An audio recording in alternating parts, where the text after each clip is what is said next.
So thank you to the Academy for having us. This is an honor to be here. And thank you to the DPCA for the Dragon's Milk last night, to Hint for bourbon after that, and for Bethany for putting us on at 8 o'clock. That was a weird combination of things, but it's really nice to be here. You want to talk about our disclosure? We have a...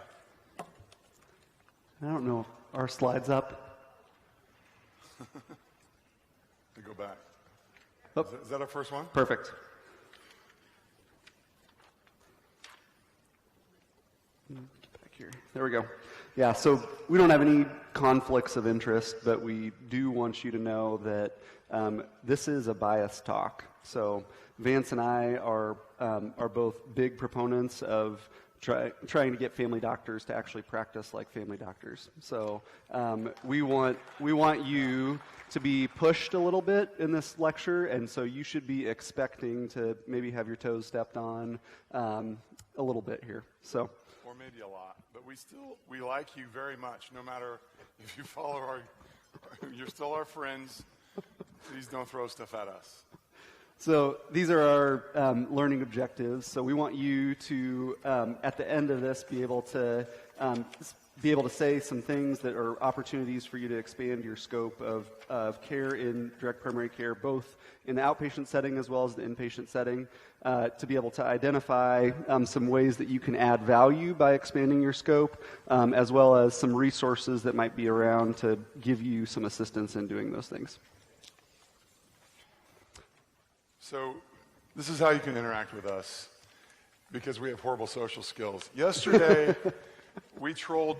You may have seen Ryan laughing during the panel that Nick sat on, and we were trolling pretty hard on the questions. And I have asked Bethany not to delete all of the funny ones today. So in exchange for us stepping on your toes, you can make the funny, very insulting questions. They should hopefully stay up, and I will address them at the end. All righty. So here, grab out your phones. You know the deal at this point in time. We are now going to try to get a little bit of a sense of who you are. So right now, do you practice DPC? A, yes. B, no, and I'm not going to. You're at the wrong conference. P.S. If it's Sunday and you're here at this point, you probably missed that boat. Can't wait to start. Mad as hell. And I can't take it anymore, or what we like to call DPC curious. Or E, you're not even a doctor, you just like the food and hanging out with guys like us.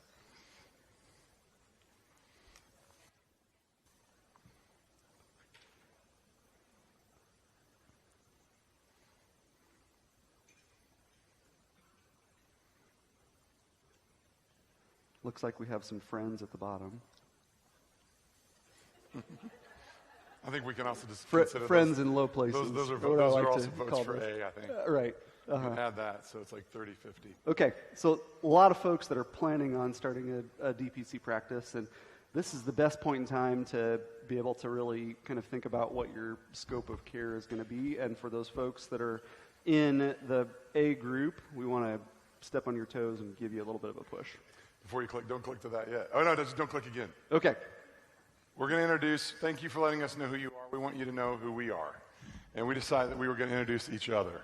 So I'm going to introduce Dr. Tomsen. So I just call him Dr. Nick because I'm a Simpsons fan.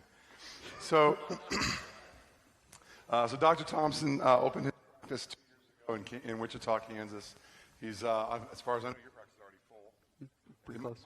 Am I turning on and off here? A little bit. Yeah. Is it that thing? Yeah. Oh, do your collar? Yeah. All right.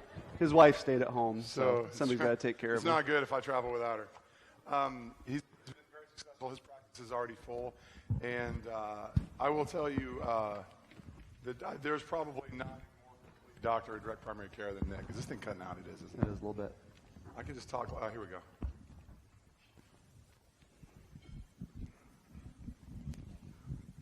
Thanks. They don't work on So, very Nick large is, human beings. So Nick is incredibly thorough, and he does an amazing job for patients. I've been a big fan of Nick's ever since we first met, and he really takes the oath he took seriously, and nothing comes between him his patients and doing patient care right.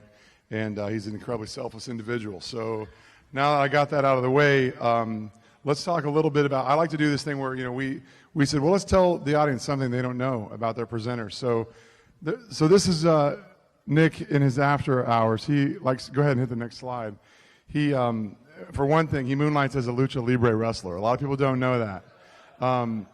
Also, he's very, very serious about efficiency, which is why he changed his last name, because of the stupid phonetic spelling and the time-consuming silent letters. So you can read these. I'm not going to read the slides to you. He's heavily tattooed, but you won't see any of that today. I'm not taking my shirt off. Unlike Jeff Gold yesterday. All right. That's... Yeah, there he is. There's an example. And this is Dr. Vance Lassey. I have a lot of respect for this guy. He is in Holton, Kansas. He's been open a little bit more than 2 years. An incredibly successful practice in a rural small town. This guy does it all. Great dad, great father, great husband. He just has an amazing practice. And if you're looking for somebody to pattern your practice off of, it's this guy right here. So this guy right here. This guy. We didn't really talk about our scope, which is what this talk's about. Maybe we should tell what we do. Yeah, that might be a good idea. Okay. So I do. There's a hospital in Holton that I work at. I also do my inpatient care there, and outpatient. And I did OB up until January of this year, when our hospital, it's a small town. The hospital shut down OB services, so I became forced retirement in OB. I still do all my prenatal care, but I don't have a place to deliver. And my insurance company actually laughed at me when I asked them if I could do home deliveries. So, Yep. And I do have a private practice, but also do inpatient care and still deliver babies. So we do variety of procedures as well. And I work part-time a couple nights a month as a faculty for the local residency as well. So. All right, so we're going to move on, and we're going to talk a little bit. Oh, I forgot about this. Yeah. Is Dr. Lassey's things that you don't know. So I don't know if any of you know Scumbag Steve, but this is him. Dr. Vance likes to pattern his life after them. He hasn't always been Sasquatch-sized, but it does come in handy when he's applying Vanceonomics and putting the pressure on and negotiating for EKGs and spirometers. He has this thing that he likes to call a sensory processing disorder, so that's why this thing isn't working. So there's lots of good opportunities for negotiating, including with Mountain Dew or other adult beverages. So let's get talking about how we can broaden your scope of practice. So pull out your phone again. Go ahead. So this one is about your outpatient scope. So it's pretty straightforward. A, you're already an OPC, a DPC doc doing a lot of outpatient extra stuff. B, you're open to the idea of broadening your scope. C, you're going to do a DPC and you want to have a wide spectrum of care. D, you're interested in learning about maybe broadening your scope once you get into DPC. And E, I'm planning DPC, but I don't mind a watered-down practice, and I prefer to the term physician the term provider. And I dare somebody to choose E. Yeah. Because I'm just going to make fun of you the rest of the time. We will ask you to stand if you've chosen letter E. That's right. Yeah. Dr. New, are you in the room? You can go ahead and stand up. Go ahead and stand. Newhoffel. So Okay. people want to learn how to broaden their scope. That's good. I guess that's why they came to this talk. Perfect. Awesome. How convenient. All right.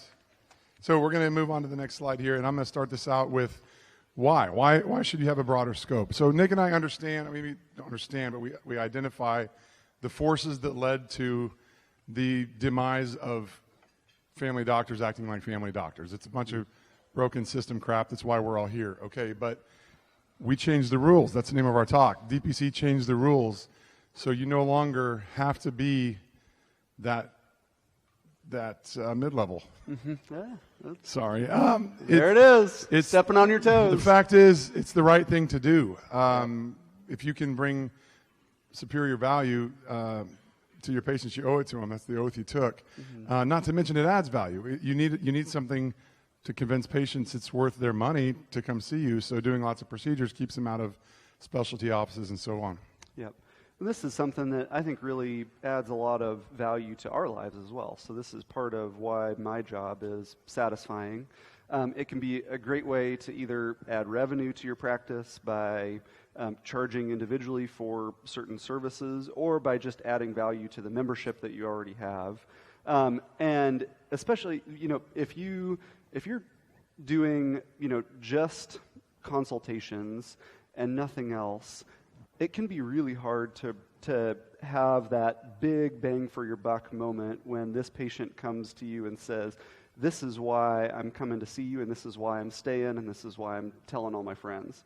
And that can really occur with a lot of the broadening scope things that we do. So a good example of this as far as referrals or retention, so I have a mid-50s-year-old patient that we were just coming back from vacation. I pull into our driveway, and I see this guy walking up to my front door.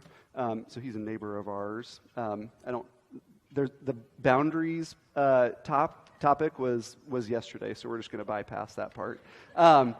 So he's walking up to our front door without a shirt on, with a towel wrapped around his hand covered in blood. And I unwrapped the thing, and this is what it was. So this is with the patient's permission, by the way. He had accidentally shot himself while cleaning his gun.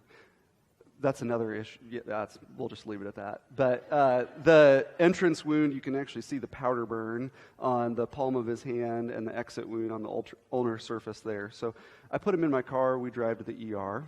He gets x-rays done there. What do you know? The ER doctor never actually examines him. They consult the hand surgeon. Hand surgeon says, yeah, washed out, send him home. I'll see him the next day. They didn't bother putting him on antibiotics. They didn't bother washing it or packing it or any of those kind of things. So I drive him back to my clinic, and we wash it. I get him started on antibiotics, which were cheap. And I call the guy the next day and say, well, how was the trip to the hand surgeon? And he says, well, I called, and they said, yeah, we can't fit you in today. We'll see you tomorrow, right? So this is experience that everyone has had. So he goes the next day. The hand surgeon walks into the room after he's paid $125 because he's uninsured. The hand surgeon unwraps it, says, that thing's dirty. Go wash your hands. Come back and see me in a week.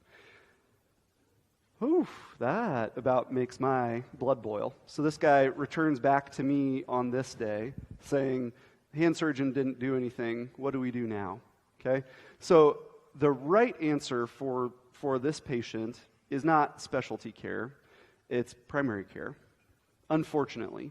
And this is a spot that you're going to be put in all day long, right? So if you don't choose to nut up a little bit and figure out how can you take care of this patient, which is going to be a little bit uncomfortable, you're going to not be able to care for this patient in the way that they needed. So with this guy, I consulted Rubicon, sent off a bunch of pictures, asked a bunch of questions, started doing my own research, and did all the wound care for this guy. So here you can see the closure. He would send me pictures every day. That's the back there. We have matching pop-up campers. It's pretty awesome. You can tell we live in the high society around here. So as the wound began to heal, we ended up having a great outcome in him. So you can see the change over time. And this is where the bang for your buck comes. So this guy wears my t-shirt everywhere, and he tells all of his friends, and he's never going anywhere, right? So this is why you should broaden your spectrum. If I'm just taking care of his diabetes, he's not wearing my t-shirt, right? So this is where that bang for buck comes. And it's not just bang for your buck. I mean, that's huge. Yep. But this is the right thing to do. This story, this story demonstrates what many of you already know, and that is that this system is failing our patients, and we took a note to protect those people. Yep. And they're just not going to do it right. And even when they should, even that's when what they theoretically need. Yep. So it's going to fall on you to do it right. So do it. So On the outpatient side, this is some ideas of how you can add to your outpatient scope. Everything on the screen, I'm not going to read it to you, is stuff that Nick and I do. And there's obviously a lot more. This is just kind of off the top of our head. On this, as far as big bang for your buck stuff that people love, minor surgery in my office, I do a lot of that kind of stuff, skin stuff. I do vasectomies. I think I'm the only DPC doctor besides Nick in Kansas who does vasectomy. And I don't want my Kansas City contingent back here to learn vasectomy because they send them all to me and I make a lot of money on them. So other than the Kansas City people, that's a procedure you should all probably learn. And when I say I make a lot of money, I make a little bit of money on it, but the thing is, I do it for less than half of what the urologists charge, So they're like the lowest one's $800, and I charge $400, So pretty straightforward. Anything on here we need to talk about? I guess not. Yeah, and so with a lot of these things, you may not be prepared or able to manage a gunshot wound. I wasn't necessarily prepared to manage it either. But we're going to give you a few examples of things that you may be able to do and take one step towards that direction. So some of these things, you may not be the most procedurally oriented person, but you can broaden your scope in a lot of other ways. So you've got expertise in a variety of different things. Your patients are always wanting to talk with you. Do some counseling-based services. Talk about dietary changes. And the other piece that we are so good at is interpreting the specialistese into actual English, or if your patients are Spanish-speaking, Spanish or another language. So the first step of this is you just have to do it, okay? So you have something that comes into your office, patient needs something, you figure it out. What happens if that's not the case? So I didn't do vasectomies in residency, but I wanted to start doing them. And so I ended up finding an Old Town family doc that was getting closer to retirement. He had moved to Wichita, or he was living in Wichita, so I have him come to my practice, and he precepts me when I do vasectomies, and I pay him back in rum, which works well for both of us. So that's the way that I'm going about learning a procedure that I didn't get trained in. On the just do it thing, doing things when you're a little bit uncomfortable with them, I had a patient just late last night. I got the text at like 2 a.m. I mean, I think he probably texted me before that, but I got it at 2 a.m. And he's a smoker, and he has this little growth on the bottom of his tongue, and he's convinced he has cancer, and maybe he does, I don't know. But he asked his dentist, and his dentist says, let's just watch it, And so he goes, I don't know if I'm comfortable watching this thing because I smoke, and this thing could be cancer. Can you biopsy this? Have I ever biopsied a white nodular lesion off the bottom of someone's tongue? No. What did I tell him? Yeah, sure. I don't know how to do it yet, but I will by the time I do it, okay? All right, so Rubicon, we're going to talk a little bit about, and YouTube and Vimeo videos. So that's another thing. I mean, in residency, that's how you learn procedures, right? You watch one first, right? Watch one, do one, teach one, right? Mm-hmm. Well, watch one on the internet. You can learn a lot of stuff that way. And we're coming back to Rubicon, right? And we're not getting paid by anybody, any company, and there's other companies besides Rubicon, I'm sure, that make specialists available to you, but that's one that we'll probably talk about. I think we have another video coming up here in a little bit, but yep. Yeah, here we go, YouTube. Yep, so this is another good example of a procedure that I didn't know how to do, and I'd mentioned this a little bit yesterday. I've got a guy with bilateral Dupuytren's contractures. He had come in uninsured, says, I can't do my job anymore. I can't hold a cup. I can't put my finger in my pocket or my hand in my pocket because my finger's stuck at 60 degrees on one side and 40 degrees at the other side. So I went back and did a bunch of research, looked up some papers, and one of our favorite ways to learn is by watching YouTube videos or Vimeo videos or looking for resources of people doing it that we can watch. So this is on your left. This is a video with 32,000 views of a guy doing a needle aponeurotomy to release a Dupuytren's contracture. And the video on the right is me with no views because it's still private, but doing a Dupuytren's contracture release with a needle aponeurotomy. So this is a procedure I didn't know how to do. beforehand, did a bunch of research, asked Rubicon, watched a bunch of videos, did informed consent with the patient. I'm not a hand surgeon, but I, once again, was the most appropriate person to do this procedure for him, and he's now at 0 degrees, both hands. He can do his job. So, and that was $20 in our clinic. So, What's it cost if he doesn't get it through you? yeah, it probably about $5 to $6 grand at the hand surgeon. So that's pretty good savings for the patient. So, are we able to play the? Now go to the next slide. Oh, it's on the next slide. Oh, wasn't it? Maybe. I don't. I guess not. Can we play that video? Do you know what I'm talking about? It was on one of the slides. On the Rubicon link. I think if you just click, go back one more. That Rubicon thing is a link, I think. Yep. Yeah, so this started out as, it was an advertisement Rubicon did featuring me because of this case. That's a good-looking dude right there. Yeah, right. This case I did, it demonstrates what we're talking about today. Even though it's an advertisement, they're not paying us, okay? There's probably other people that do what they do just fine. You might have to narrate. Yeah, I'll just. And I use Rubicon MD specialty e-consults.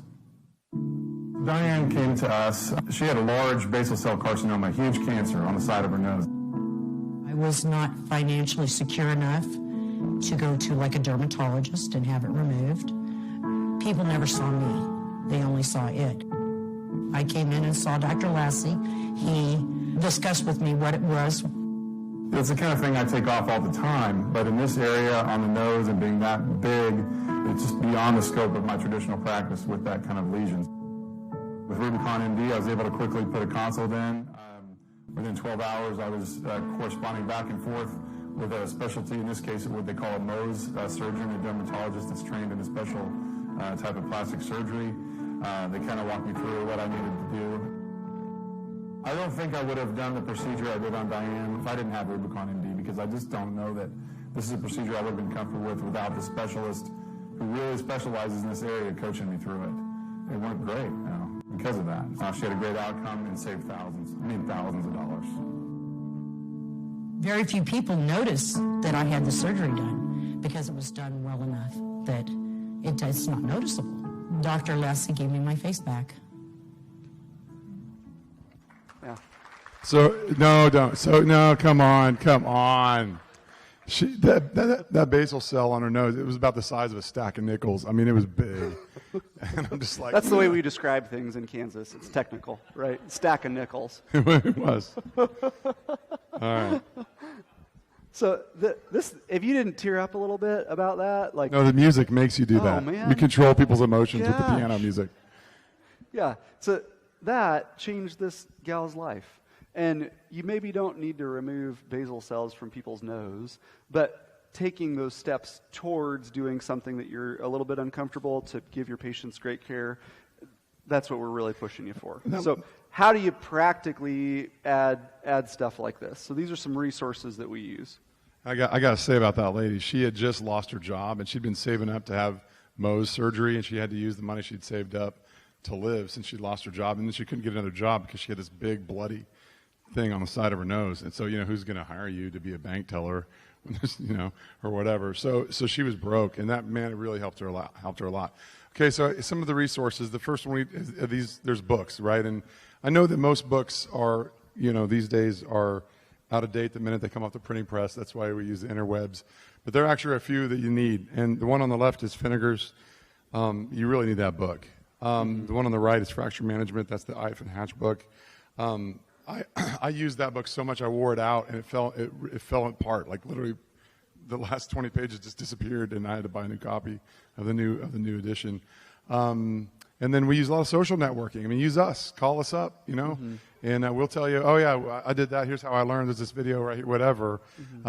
This community is powerful, and you can learn a lot from each other. So really rely on each other with social networking and making contacts. And these are things where, if you haven't noticed, we're kind of a likable group. We tend to not berate folks for asking questions and not say, hey, that's a silly thing to ask. Like, if you have a patient with something that you're wanting to try to do, post it up on Facebook or put it on Slack with the DPCA and ask a question. And somebody probably has done it or at least has an idea of where you can get started. So let's say you are in I'm going to be opening my clinic, but haven't yet, and I have no money, and here are some ways that you can add value and add kind of expanding your scope from an easy perspective. So first place to start, cryotherapy, right? So everybody in the employed world, it just like magically showed up in your room, liquid nitrogen, right? And you had the fancy gun. The fancy gun's like $600. The thing to store the liquid nitrogen in is like $300 to $600, and you got to refill this thing. So these are all pieces that become difficult when you're trying to keep your overhead low. So DPC docs do it better, or at least just as well. So we use something called Medical Freeze. You buy it $26 on Amazon. If you cut a Q-tip off that has a plastic shank on it, you can stick the thing right in the end of the sprayer, and then when you spray, the Q-tip turns frozen, and you can freeze off AKs or warts or those kind of things. Or you can use the ear speculums, cut them off at different sizes, put it right over the top of an AK, squirt the stuff in the hole, let it freeze. What do you know? It's gone in a couple days. So they also make cryo cones that you can spray this stuff into. You can then do a bunch of derm for warts and AKs and anything you would do cryotherapy for. And continuing on the dermatology, shave biopsies and other kinds of biopsies you can do dirt cheap. So this kind of shows you a $4. And I did actually looked at all these prices on these different kinds of things that you see here. And if you add it up, I even priced a couple pieces of gauze just because I'm not going to be, this is going to be perfect, accurate. For $4.18, you can do shave biopsy. And a lot of that $4.18 is for the forceps, which you will reuse. So there's no reason not to do it. It's super duper easy to learn how to do shaves for anybody who's not doing shaves. And those are just a flexible safety razor that you can put in a sterilizer pack and throw in your autoclave. Yeah, people buy they're called derm blades or derma blade or something, and they're several dollars per blade. You can buy a whole box of those for like $5 and throw them in your autoclave. And another lecture, there's no Vanceonomics lecture this year, but I would tell you how to get the autoclave for free. So it doesn't even come into the price. Yeah. But anyway. We bought our autoclave from a washed-up tattoo artist. So $200 on Craigslist works great. As far as another option that you can do, so this is, I don't know if this is a product that any of you have heard of. It's Mepodedrol, because we don't want to promote any products around here. So joint injections are an easy thing to do.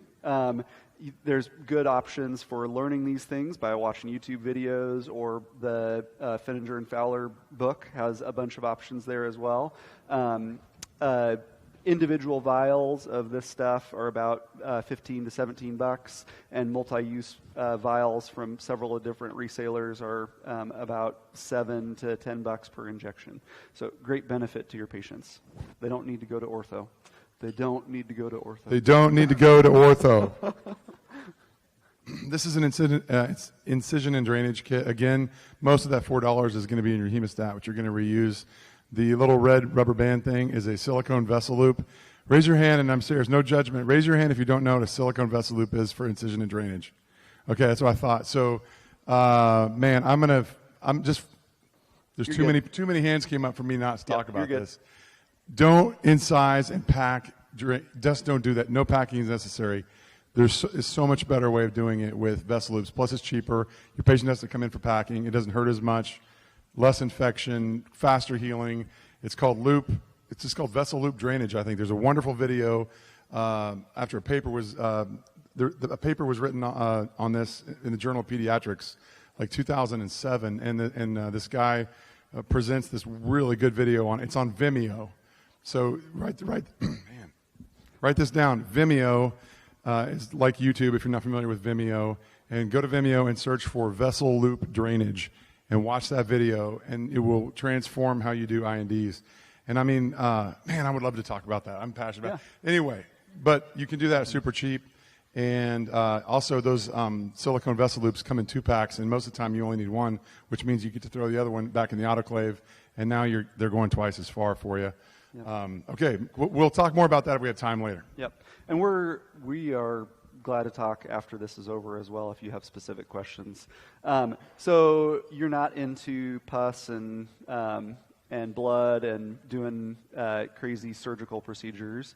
What are some other ways that you can expand your scope? So there's a lot of us that didn't get trained in sleep medicine, but we have all sorts of patients that have sleep apnea. So you learn how to do it. With both of our practices, we have cash prices for in-home sleep studies, also overnight oximetry. So with our office, sleep studies about $175 to $200. Overnight oximetry is $20. For patients that you got the guy that comes in, they've got like a 36-inch neck, right? So it's the same size as their waist. Think Jeff Gold. Oh, brutal. Sorry. So you know they have sleep apnea.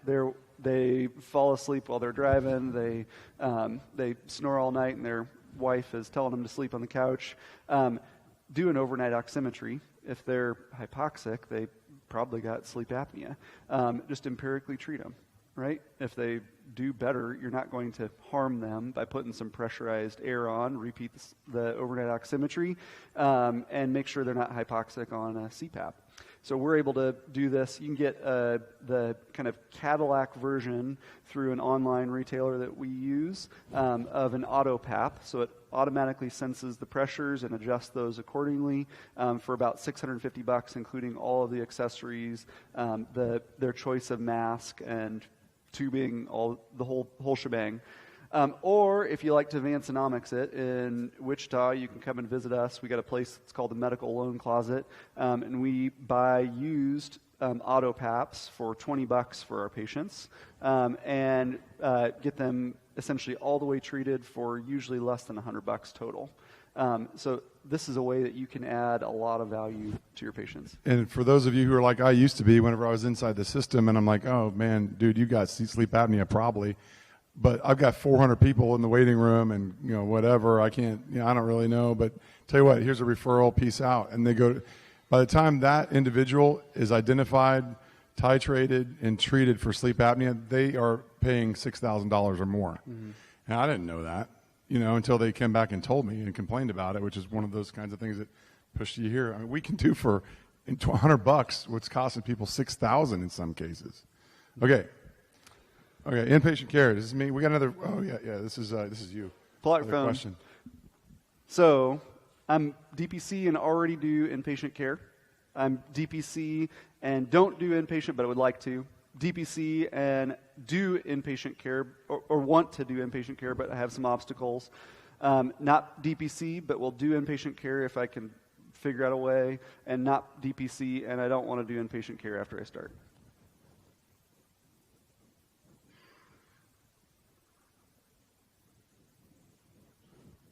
Oh, you're killing us.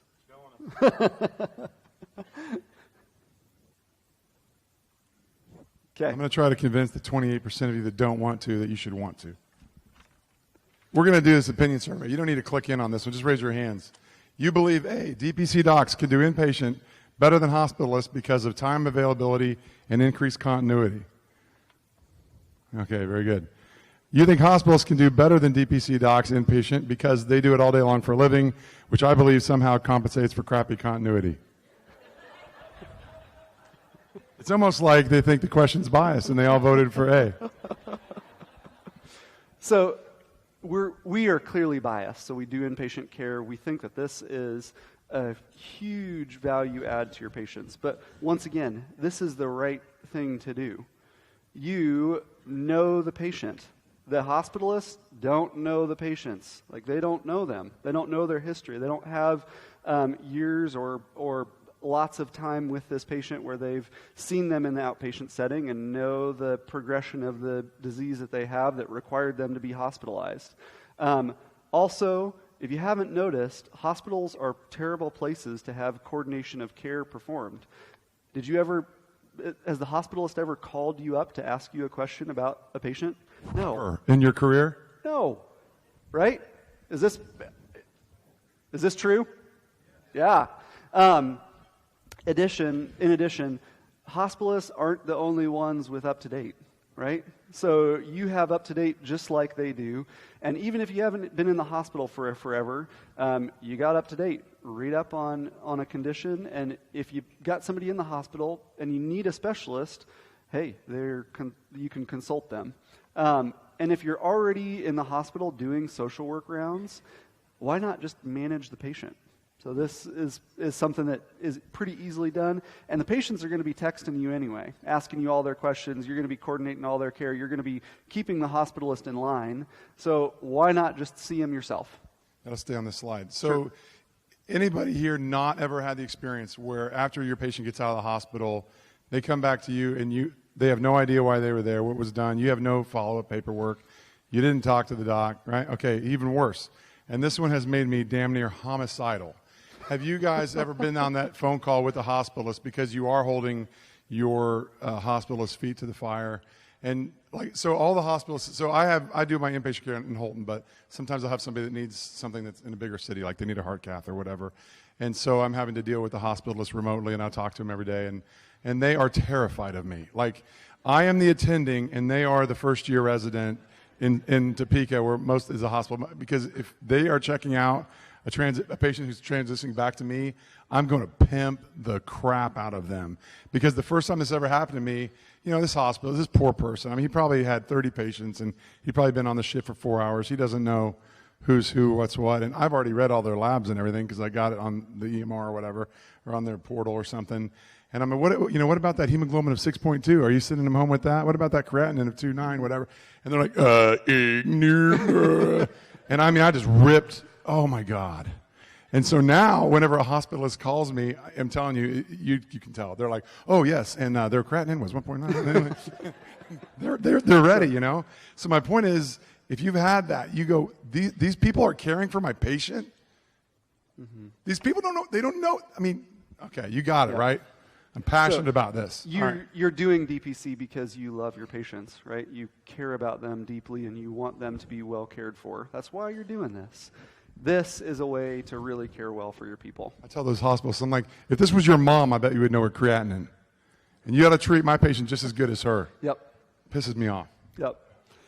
So we understand that there are definite barriers to getting back into the hospital. So many of you have left the hospital because you were burned out of it and it wasn't something you wanted to do. So getting privileges again can be difficult.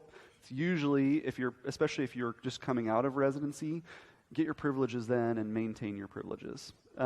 If it's something where you may need to be board certified in order to get privileges at certain hospitals, you can be board certified with several different organizations.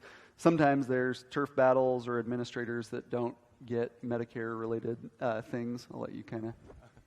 Well, the thing about administrators is that they don't understand all this stuff, and so they just say you can't do it. And so what this is, and many of you have heard me talk about this before, but this is the Walmart employee. Whenever you call Walmart or whatever store, and you're like, "Hey, do you guys have whatever in stock?" No. They don't know. They just went through this mind. This is what happened in that, like that high school dropout's brain whenever you ask that question. Okay, they want to know if we have, whatever, size large socks that have red stripes. Or, I don't know why you would want that. But anyway, I'm going to have to walk all the way over there to the sock department and then look. And then I get paid $8 an hour, and I get paid the same whether I do this or not. No, we don't have that, right? That is exactly what a hospital administrator does whenever you try to say, I need to have privileges at your hospital and I'm opted out of Medicare. You can't do that. Yes, you can. They just don't know. They've never had anybody ask them, and they're too lazy to do the work. Keep in mind, you're going to make money for their hospital. They should be like, let me figure this out. Yep. No, they just go, no, that's different and scary. Okay. Yeah. This also may require you to have different malpractice. So you your malpractice may be slightly more expensive. My malpractice is about twice as expensive, but still very affordable, but that's with OB inpatient overseeing residents. So how do you get your foot in the door? So the first thing is you just have to go for it. You got to push a little bit. Apply for privileges, see if you get them. If you need to be precepted a little bit, make it happen. You can also moonlight at smaller hospitals potentially, cover ER shifts to kind of get your foot back in the hospital side. There are different groups, especially if you have multiple practices in your location. Start a call pool and see each other's patients in the hospital. You can also, so this is one of the ways that I do this, is I teach for a local residency. So I get to train young doctors and tell them about direct primary care and why this is beneficial, or do you know how much that medicine is, and do you know what we can do in the office with this person. But I also then get to do inpatient care and help to train residents from that standpoint. If you've got a hospital that's trying to make it hard for you to get privileges for whatever reason, I know there's like university hospitals where you pretty much have to be on, full-time staff. There's going to be pretty rough barriers like that. But in general, at a hospital where private physicians should be able to have privileges, if they're making life hard for you, they hate negative press. Just threaten them with it. Say, listen, I would love to go to the newspaper and tell them, if I understand this right, that you're saying a doctor in this town cannot take care of his or her patients in your hospital. I just want to make sure I'm getting this right. So when I'm talking to the editor of the editorial page, I get the quote right. Is that right? We can maybe figure something out. Come on. Yep. So let me take care of my patients, especially if you can put together a packet with the last 10 malpractices that their hospitalists did to your patients, which will be the last 10 admissions, by the way. Okay? And say, here's what they did wrong. I don't do crap like that. I think it's probably better if I take care of them, and then how they argue with that. Yep. You've got the upper ground on that. Or call one of us and we'll help you argue. That's right. Stick me on them. So this last one we're not going to spend a ton of time on, but this is something that we think is really important. So you were trained as a family doctor, right? So let's pop over to doing OB in a DPC practice. So it's a big value. I mean, healthy families, they love it. It's nice you get to deliver the baby. So you take care of them the whole time, and that's something new inside the system now. Most women don't get their obstetrician as their delivering physician. So that's a nice thing. You can read the slide. It's exhilarating. It gives you a couple gray hairs sometimes. I get that. But if you still have the chops and you've done it recently enough, it's worth it. But I know this isn't something that's for everybody. There's even, sadly, a lot of residencies that aren't even teaching OB anymore in family medicine. But you're a family doctor, and families have babies. So that's the way we look at it. Also, as you see here, you can go to the next slide, babies on Facebook are the best marketing that there is. And so this is also, this is why I'm wearing a blazer, by the way. People who know me know that the last time I wore this was either at a funeral or a wedding. But the reason I wore it was because I had to outdo Nick, because he always outdoes me in everything. So here's the picture of the first baby I delivered. And I'm like, look, I had a baby in direct primary care, yay. And then 6 months later, his first delivery in direct primary care was twins vaginally. I can't beat this guy. Yep. If you haven't ever tried it on your Facebook page, just put a picture of a random baby on your business's Facebook page and watch the likes. It's like hundreds. So it's the best way to market your practice. So this is definitely challenging. But if you are wanting to do OB and wanting to continue doing OB as you transition to direct primary care, it's doable. And we both are either doing it or have done it. There's definite malpractice issues, and this can be very state-specific as far as cost. It's something where you have to maintain your skills, and you have to have enough numbers of deliveries to be able to be current and give people good care. Okay, with with all this, some of the ways that we've been successful in doing OB largely has been finding kind of niche communities that are looking for a DPC-style doctor. So we have quite a few patients in our practice that we deliver that are with cost-sharing ministries or come from certain groups of patients that want that kind of almost a doctor and a doula combined. So that's a lot of the relationship building that we have with our patients. Also, this is a huge benefit for patients that are uninsured, make too much for Medicaid, but don't have a private insurance plan. We can deliver them for way less expensive than what they could through a private practice. But you are probably not, this is one area in DPC where the financial sell is not going to end up bringing in patients. It probably will be more expensive for you to deliver them than for them to use their Medicaid or use their insurance with a $3,000 deductible. So you got to sell something else. So sell your availability, sell your, you're going to be the doctor that will deliver them and not somebody in a 50-person call group that they've never met before. And then find ways to make it as inexpensive as you can. So send their ultrasound out to somewhere and bill it through their insurance. That way, if they're going to be meeting their deductible, you help them not have that extra out-of-pocket expense. So we want to leave, we got about 10 minutes. We'd like to leave some room for questions. I want to see how much you guys have trolled us. Is it pretty good? Oh, it's real good. Awesome. All right. There's good ones in. All right. All right, guys. How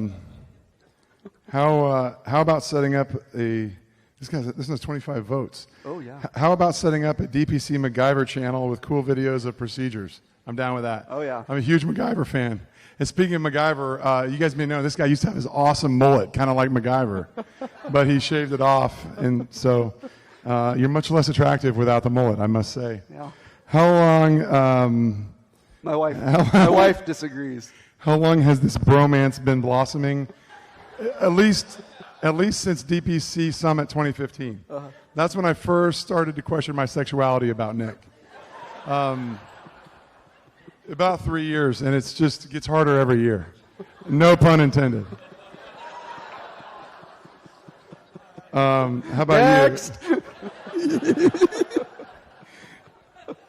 How do you okay, this is a good question. How do you decide what procedure to charge for, and is it included or versus included in membership fee? So what I do is the only procedure I charge more than my membership fee is vasectomy, just because that one, it's basically because I can, because no one else is doing it anywhere. So, and I think I charge for vasectomy. I think I charge my own patients like $250 or $300, and if you're a patient of another direct primary care, I charge $400, and I'll do vasectomies for non-members for $500, just because $500.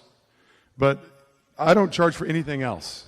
I don't charge for anything else I do. Everything in my practice, other than vasectomy, is included with your membership fee. Yeah. I don't think your model's exactly the same as mine. Yeah, and this is the beauty of it. You set it up how it works for you and for your patients. So in our practice, what we tell folks is if it costs less than $10, we throw it in with your membership. If it's more than 10, we end up charging the cost of the supplies. So that's the way that we end up doing it. And then for certain specialty procedures, we always talk about the price up front with our patients before we do it. And then we say, is this something you want to do here? Can we refer you out? Okay, so could you recommend resources, training programs, courses for broadening your education and scope if it's been years since doing some of the stuff that we're talking about? Well, the stuff we listed is kind of how we do it. We use books, internet, we talk to people. We use specialists that we talk to online with Rubicon, or specialists we know or whatever. But yes, there are courses where you can go learn procedures. There are procedure courses where all you do at the whole weekend conference like this is hands-on, especially derm. And you know what? Out of all the procedures you do in your office, probably like 80% of it's going to be, well, if you don't count joint injections, I guess, like 80% of it's going to be derm. So yeah, go to a derm conference course for derm procedures. Mm-hmm. Absolutely, I did that once. And there's even like go and get trained in dermoscopy. This is something that I have on my radar. There's one of the courses that I'm planning on going to here in the next year or so is especially point-of-care ultrasound is something that I'm big into and help teach at the residency some, and something I'm really interested in but want more training in. So if there's something you need to do, Google it, find a course, go. Yep. Or come and visit one of us. So. Say you have a surgical complication. In court, will it hold up when you say, I learned it on YouTube? Is this the standard of care? We are being held to a higher standard by attorneys. I don't care what the attorneys say. I practice the best possible standard of care I can. I do not do defensive medicine ever. And I've also never been sued because my patients know that I really care about them and want what's best. And like we said, like on the big basal cell that you saw there, I mean, there was nothing hidden. I'm like, I have never done this procedure before. I've watched it on TV. I've talked to experts, and that's the way it is. And I've done a lot of other dermatology-related procedures. Yeah, I mean, I've done these a lot, just not this was big and on the nose and whatever. And she's like, I get that. I understand. I know. I'm like, no, you don't understand. Your nose could fall off and you could die. And she's like, okay, just tell me where to sign. So, I mean, the defensive medicine drives up the cost of care, and it drives down the quality because it pushes, you into the hand surgeon that leaves a gaping freaking gunshot wound hole open for 4 days. I mean, you've got to do what's best for your patients, and don't be scared of the attorneys and stuff. That's my opinion, but you have a take on that? Yeah, I think you need to become an expert in doing informed consent with your patients. So another patient walked into my practice just last week and says, hey, I got this weird thing on my hand. I don't know what this is. I've been Googling it. I think it's a Dupuytren's contracture. I said, hey, I just released one of those the other day. I said, here's your options. I can do this in my clinic. I'm not a hand surgeon. I'm not an expert. I can send you to the specialist. He wanted to go to the specialist. I didn't make him get the procedure done in my office. So, this is something where doing true informed consent is something that you do every day in your DPC clinic. So, do you want to treat your diabetes? Here's why you should. Here's the risks of not doing it. But I'm not going to make you treat your diabetes if you don't want to. So that's a choice that you can make. And that puts you, there's legal liabilities in that as well. How do you continue to do hospital? Oh, sorry, you done? No. Dr. Paul's stepping up to the mic. Oh, man. Yeah, it's hard to ask in a short form question, but I just want to put it out there. So I'm in Detroit, a relatively large market, and there are 4 major hospital systems that wouldn't really look too kindly on a small family doc coming in and taking care of patients inpatient. Mm-hmm. So tell them to get bent. Okay. Other than that, take the editor of the newspaper out to dinner, buy him a bottle of bourbon, make a good relationship, then go back and talk to the CEO again. Right. I guess where I'm struggling with is Aaron Brockovich, man, come on. I know a lot of folks have, like, for example, if they have HAP, then they can only go to this hospital, or if they have this insurance, they can only go to this hospital. I guess I'm just struggling, and maybe other people are in the room as well, with, do I get privileges at multiple hospitals? At all 4 hospitals? Yeah, and will I be stretching myself too thin? That's why I've kind of been like, well, I'd really like to, because I know they do the crappy job, because there's no continuity, but is it really worth my time to be privileged at all 4 hospitals? Well, put those 2 things you just said together. I know they really do a crappy job. Then you say, is it worth my time? So what you just said, is it worth my time to not let them do a crappy job taking care of my patients? Like I think that you owe it to them to at least try, right? Now, do you have to go to all 17 hospitals in the metro area and all that? No, I think, if it's me, like, I'm lucky. It's a small town. There's only one option and whatever. So, I think... in Wichita, I'm privileged at one of the 2 major hospital systems. Yeah, so if patients go to the other hospital system, they know I'm not going to see them.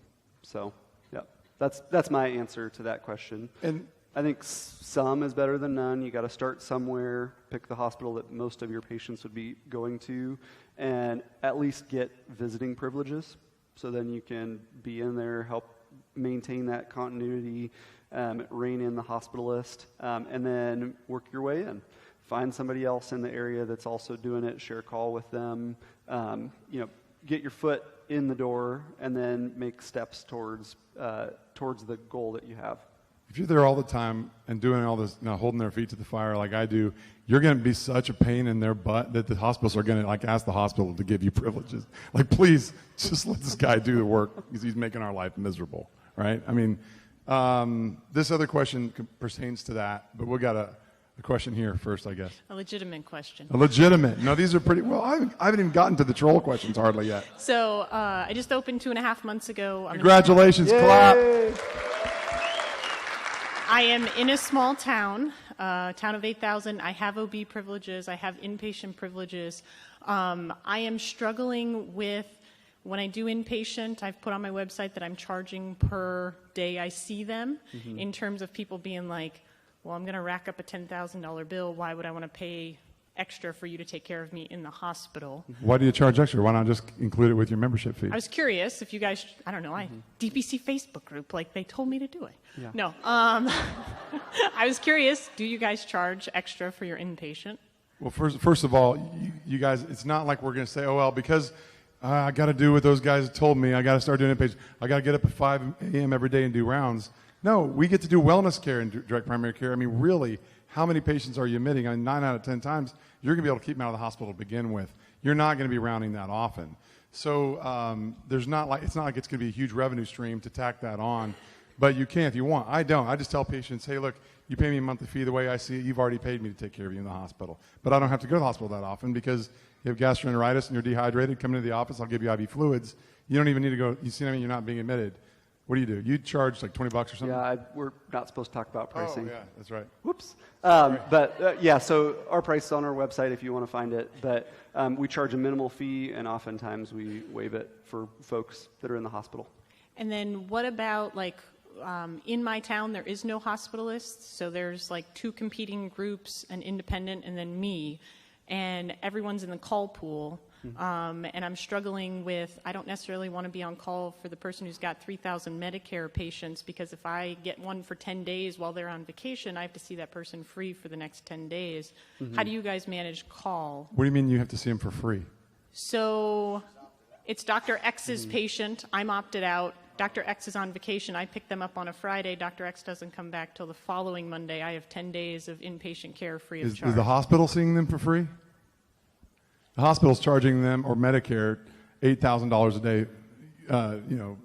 Whatever. What's it called? What's the word for that?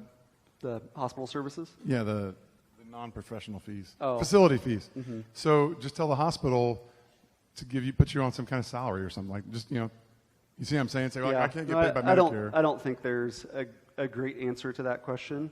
In our town, I'm not required to be part of the call pool just because we have such low volumes, and it's also something where there is a hospitalist service that would take over otherwise. So I would say, how many patients are you actually going to be admitting on a regular basis, and do you need a call pool? Can you get one person to cover for you for the 2 weeks that you're on vacation? And go to the hospital from that standpoint and say, hey, in the last year, I've admitted 6 people for my clinic. Maybe I don't need to be on the call pool for the dude with 3,000 patients that has 10 in the hospital at all times. Okay, so we have 3 good questions, by the way. Congratulations on your practice. Two questions specifically requested that I answer. The first is any facial hair grooming tips? None. Yeah, do as little as possible. Yeah, just let it grow. That's the first one. Okay, the other one is for me. Do you find men are reluctant to allow a Sasquatch to do their vasectomy? And the answer is sometimes. And along those lines, as long as we're talking about vasectomies, a funny thing is that when you guys all start this, if you do, all men having a vasectomy are a comedian. Everyone. And the jokes just come, I don't know why, they're nervous. You're next to their, with a knife.